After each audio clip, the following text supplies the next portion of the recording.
Hi friends, ನಾನು ನಿಮ್ಮ ರೇಷ್ಮಾ ಮಂಜುನಾಥ್. ಇವತ್ತಿನ ವಿಡಿಯೋದಲ್ಲಿ ಹೋಳಿಗೆ ಮಾಡೋದನ್ನು ತೋರಿಸ್ಕೊಡ್ತಾ ಇದ್ದೀನಿ. ಅದಕ್ಕಿಂತ ಮೊದಲು ನಮ್ಮ ಚಾನಲ್ನ ಸಬ್ಸ್ಕ್ರೈಬ್ ಮಾಡೋದೇ ಇದ್ದರೆ ಪಕ್ಕದಲ್ಲಿರುವ ಬೆಲ್ ಐಕಾನ್ ಮಾಡಿ ಸಬ್ಸ್ಕ್ರೈಬ್ ಮಾಡಿ. ಪಾತ್ರೆಗೆ ಅರ್ಧ ಕೆಜಿಯಷ್ಟು ಮೈದಾ ಹಾಕ್ಕೊಂಡಿದ್ದೀನಿ. ಚೂರು ಅರಿಶಿನ ಹಾಕ್ಕೊತೀನಿ. 2 ಸ್ಪೂನಷ್ಟು ಚಿರೋಟಿ ರವೆ ಹಾಕ್ಕೊತೀನಿ.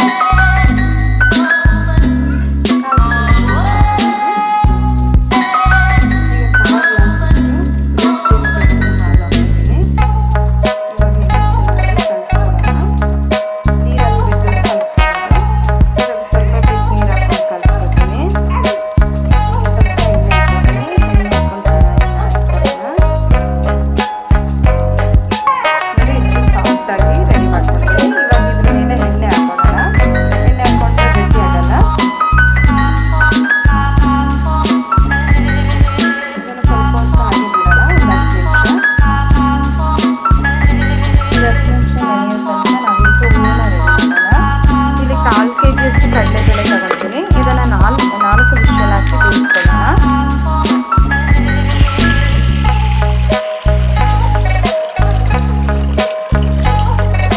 ನೀರು ಹಾಕ್ಕೊಂಡಿದ್ದೀನಿ. ಇವಾಗ ಇದನ್ನು ಲಿಡ್ ಕ್ಲೋಸ್ ಮಾಡ್ಕೊಂಡು 4 ವಿಷಲ್ಗೆ ಕೂಗಿಸ್ಕೊಳ್ಳೋಣ.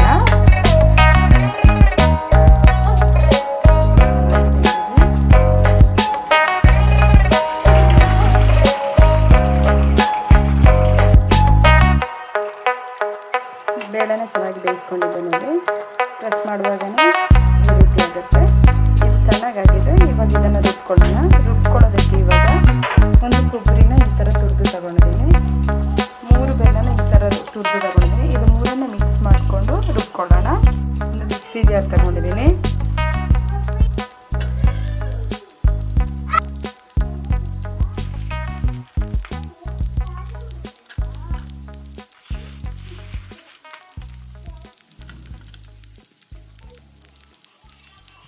ಇವಾಗ ಇದನ್ನು ನೀರು ಹಾಕದೆ ಆನ್ ಆಫ್ ಮಾಡಿಕೊಂಡು ರುಬ್ಕೊಳ್ಳೋಣ.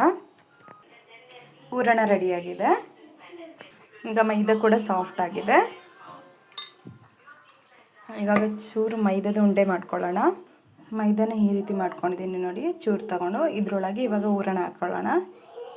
ನೋಡಿ ಈ ರೀತಿ ಹೂರಣ ಹಾಕ್ಕೊಂಡಿದ್ದೀನಿ. ಇದನ್ನು ಇವಾಗ ಕವರ್ ಮಾಡ್ಕೊಳ್ಳೋಣ ಫುಲ್ಲು. ನೋಡಿ ಈ ರೀತಿ ಕವರ್ ಮಾಡ್ಕೊಂಡಿದ್ದೀನಿ. ಎಲ್ಲದನ್ನು ಈ ರೀತಿ ಮಾಡಿ ರೆಡಿ ಮಾಡಿ ಇಟ್ಕೋತೀನಿ. ಎಲ್ಲದನ್ನು ಈ ರೀತಿ ಉಂಡೆ ಮಾಡಿ ಇಟ್ಕೊಂಡಿದ್ದೀನಿ. ಈಗ ಈ ರೀತಿ ಒಂದು ಕವರ್ ತಗೊಂಡಿದ್ದೀನಿ. ಅದಕ್ಕೆ ಸ್ವಲ್ಪ ಎಣ್ಣೆ ಉಜ್ಕೊಳ್ಳೋಣ. ಈಗ ಹೋಳಿಗೆನ ಇಟ್ಟಿದ್ದೀನಿ. ಇನ್ನೊಂದು ಕವರ್ನ ಇಟ್ಕೊಂಡು ಈ ರೀತಿ ಪ್ರೆಸ್ ಮಾಡ್ಕೊಳ್ಳೋಣ.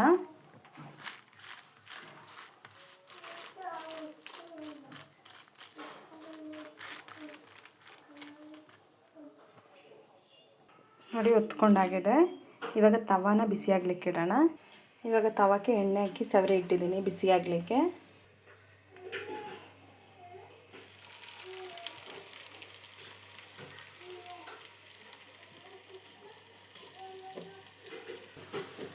ಮೇಲೆ ಸ್ವಲ್ಪ ಎಣ್ಣೆ ಹಾಕ್ಕೊಳ್ಳೋಣ. ತುಪ್ಪ ಬೇಕಾದರೂ ಹಾಕೋಬೋದು. 2 ಸೈಡ್ ಎಣ್ಣೆ ಹಾಕ್ಕೊಂಡು ಚೆನ್ನಾಗಿ ಬೇಯಿಸ್ಕೊಳ್ಳೋಣ.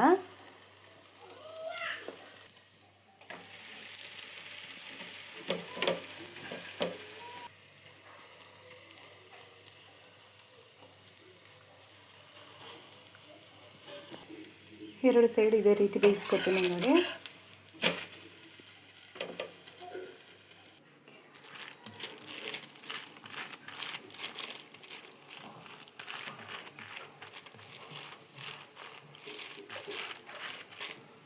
ನೋಡಿ ಈಗ ಇದು ರೆಡಿಯಾಗಿದೆ. ಇನ್ನೊಂದನ್ನು ಇದೇ ರೀತಿ ಬೇಯಿಸ್ಕೊಳ್ಳೋಣ.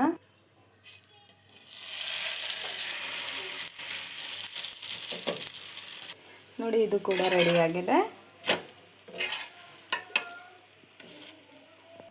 ಈಗ ರುಚಿಯಾದ ಹೋಳಿಗೆ ರೆಡಿಯಾಗಿದೆ. ಈ ರೆಸಿಪಿ ನಿಮಗೆ ಇಷ್ಟ ಆದರೆ ನೀವು ಕೂಡ ಒಮ್ಮೆ ಟ್ರೈ ಮಾಡಿ. ಹಾಗೆ ನನ್ನ ಚಾನಲ್ನ ಲೈಕ್ ಮಾಡಿ, ಶೇರ್ ಮಾಡಿ, ಸಬ್ಸ್ಕ್ರೈಬ್ ಮಾಡಿ. Thank you.